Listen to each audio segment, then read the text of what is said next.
안녕하십니까. 최첨단의 성형지식을 전달하는 절천자입니다. 오늘은 쌍꺼풀 재수술의 흔한 원인이죠. 풀림 현상에 대해서 얘기를 하도록 하겠습니다. 쌍꺼풀 풀리는 거 굉장히 많이 걱정하고 저도 걱정합니다. 풀리면 안 되죠. 쌍꺼풀 수술했는데 풀리면 여러모로 귀찮고 사람에 따라서 굉장히 스트레스를 받을 수도 있는 상황이 되는데 실패냐, 실패가 풀린 거냐 뭐 그렇게 받아들일 수도 있지만 또 너무 단정지으면 안 되는 상황도 있습니다.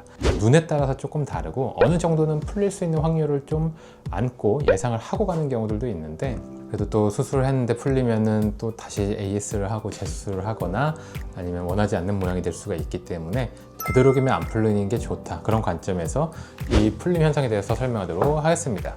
풀리는 원인은 뭐냐면 저처럼 이제 쌍꺼풀이 없는 눈이 쌍꺼풀을 만드는 수술을 했을 때도 있지만 뭐 여러 가지 쌍꺼풀이 있는 높은 쌍꺼풀이 있는 눈이 낮은 쌍꺼풀을 만드는 경우도 있고 겹주름이 많은 눈이 쌍꺼풀 하나만 있고 겹주름은 싹 없어지게 수술하는 경우도 있겠죠.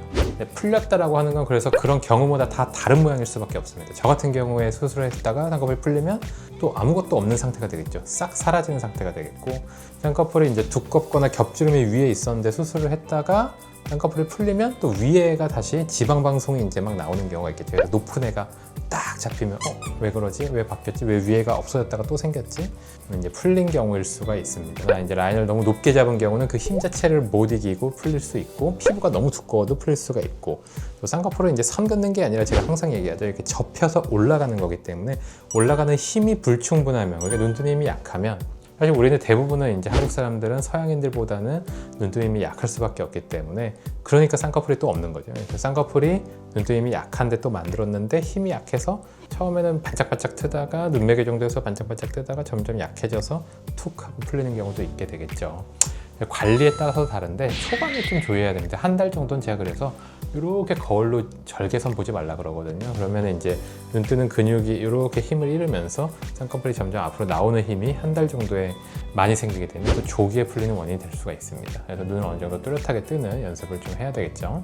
그래서 이 시간에 따르고 또 이제 나이가 들면서 피부가 처지거나 아니면 쌍꺼풀 위쪽에 눈위가 꺼지면서 풀리는 경우들도 있겠고 시간과 나이에 따라서 눈이 변화하면서 풀리는 경우도 있겠습니다. 그래서 해결 방법은 경우에 따라 다릅니다. 쌍꺼풀이 이제 부분적으로 이런 경우가 있어요.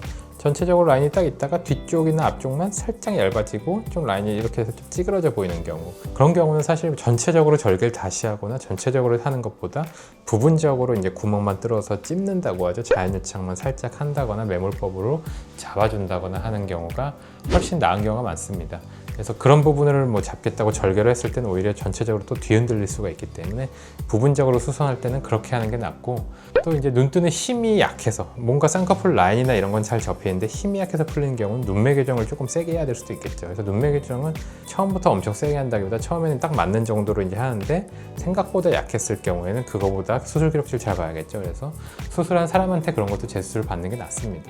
어느 정도 눈매 교정을 한 단계 더 세게 한다든지 약간은 이번에는 지난번보다 세게 그런 식으로 힘을 좀 짱짱하게 실어주는 게 안 풀리는데 도움이 될 수가 있겠죠. 그리고 이제 반복되게 풀리는 경우들이 있는데 이런 경우들은 저한테 재수술 상담으로 좀 많이 오시죠. 저도 물론 두 번, 세 번 풀린 경우가 없진 않습니다. 수술을 하도 많이 하다 보면 두 번, 세 번 풀린 경우가 뭐 1년에 한두 명 정도는 있을 수가 있는데 그런 경우가 하더라도 이제 심각하게 문제가 생기거나 그러진 않게 수술하려고 저는 노력을 하고 실제로 그렇게 하고 있는데 저한테 이제 재수술 상담을 오시는 분들 중에 대여섯 번 이상 계속 반복적으로 풀렸다라는 분들은 원인이 좀 뚜렷하게 있는 경우가 있습니다. 원인이 어떤 거냐? 보통은 쌍꺼풀이 두껍게 수술된 경우에 그 라인이 두껍기 때문에 자꾸 반복적으로 풀린 경우가 생각보다 굉장히 흔합니다. 그래서 그런 경우는 라인 낮추기를 하면서 풀림을 교정해야지 뚜렷하게 쌍꺼풀이 유지가 되고 이전처럼은 절대로 풀리지 않는 상태로 만들어주는 거죠. 그래서 쌍꺼풀이 풀리는 것 자체는 막 엄청나게 문제가 있고 심각한 일까지는 아닌데 되도록이면 안 생기면 좋은 일이다 라는 거가 되겠고 상담을 오시면 좋은 경우들은 뭔가 반복적으로 풀리는 것 자체가 굉장히 문제는 아니지만 반복적으로 풀려서 재수술을 할수록 눈이 뭔가 좀 이상해지는 것 같다, 쌍꺼풀이 좀 두꺼워지는 것 같다 그러면 저한테 상담을 오시는 게 좀 좋습니다. 그리고 한쪽만 자꾸 이상하게 풀리는 것 같고 점점 눈이 조금 두꺼워지는 것 같으면 오시면 되겠고 라인이 점점 얇아지는 경우 같은 경우도 피부 처짐이나 이런 문제가 있을 수 있기 때문에 상담을 좀 받아보시는 게 좋겠습니다. 그래서 풀렸다는 경우가 단순한 경우도 있지만 조금 복잡한 경우 라인을 낮춰야 되는 경우도 있다는 걸 오늘의 영상 주제로 가져가셨으면 좋겠고요. 지금까지 최첨단 성형지식을 전달드린 전차원장이었고 저희 블로그, 인스타 좀 와주시고 구독, 좋아요, 알림 설정 해주시면 감사하겠습니다. 감사합니다.